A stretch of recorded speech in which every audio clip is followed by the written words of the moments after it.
सध्या टिपू सुलतान यांच्यावरील वक्तव्यामुळे राज्याच्या राजकारणात वातावरण तापले आहे. हर्षवर्धन सपकाळ यांच्या वक्तव्याच्या निषेधार्थ राज्यभर आंदोलनांची मालिका सुरू असताना मालेगावमध्येही तीव्र प्रतिक्रिया उमटली.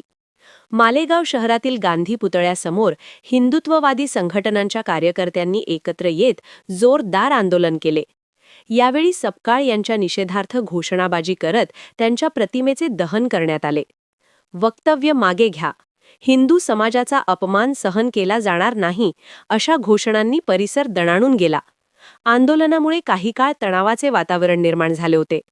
कार्यकर्त्यांनी सांगितले की टिपू सुलतान यांच्याविषयी केलेले वक्तव्य हिंदू समाजाच्या भावना दुखावणारे आहे. त्यामुळे सपकाळ यांनी तात्काळ माफी मागावी, अन्यथा राज्यभर तीव्र आंदोलन छेडण्यात येईल असा इशाराही देण्यात आला. दरम्यान स्थानिक पोलिसांनी घटनास्थळी बंदोबस्त ठेवत परिस्थिती नियंत्रणात ठेवली. कोणताही अनुचित प्रकार घडू नये यासाठी प्रशासन सतर्क असल्याचे सांगण्यात आले.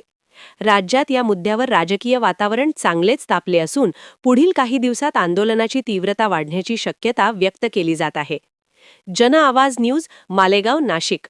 बातमी आवडल्यास लाईक करा, सबस्क्राईब करा व शेअर करा. धन्यवाद.